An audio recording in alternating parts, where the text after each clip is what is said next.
Hello বন্ধুরা, একটা ভয়ানক দুর্ঘটনা ঘটে গেছে আমাদের বাড়ির সামনে পুকুরটাতে। দেখাচ্ছি কি হয়েছে। এই যে এই ডানাটা কে দিয়েছে মাছ ধরার জন্য, আর এখানে একটা কি পাখি জানি না, পাখিটা দেখো কিভাবে লেগে গেছে, এই ডানাটাতে লেগে গেছে। এই যে কি পাখি বুঝতে পারছি না এটা, তাই এটাকে ছাড়াবার ব্যবস্থা করছি। দেখা যাক, ডানাটাকে দিয়েছে তাকে আমি ডেকে নিয়ে আসছি, তারপর পাখিটা ছাড়াবার ব্যবস্থা করছি।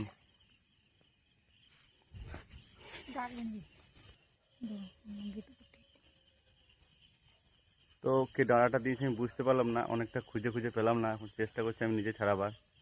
তো দেখা যাক ছাড়াতে পারি কিনা, ভয়ও লাগছে প্রচুর। দেখা যাক আমি ছাড়াতে পারি কিনা। দেখছো, জানি না কি পাখি, এটা মুখে লেগেছে।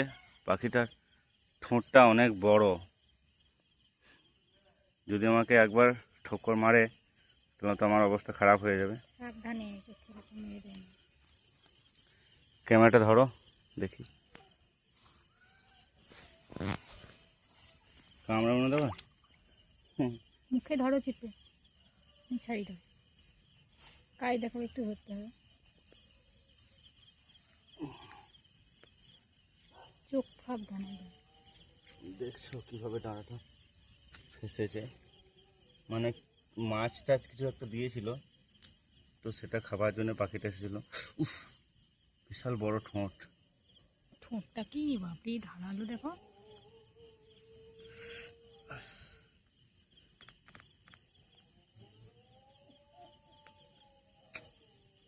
কেটে গিয়েছে, প্রচুর শক্ত হয়ে গেছে,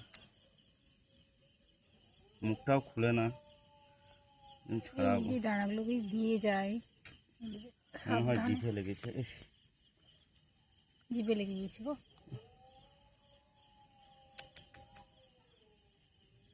আহা, জিভটা লেগে গেছে।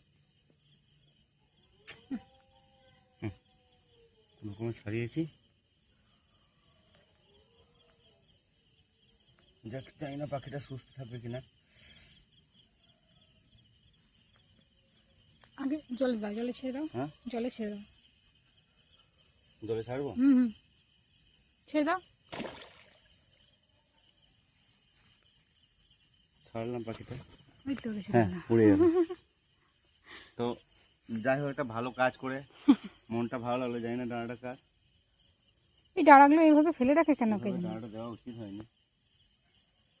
তো যাই হোক, মানুষটা কালকে এসে ভাববে হয়তো মাছ লেগেছিল, কিন্তু আমি ওই জন্য ভিডিওটা করে রাখলাম যে মাছ লাগেনি, একটা পাখি লেগে বসেছিল।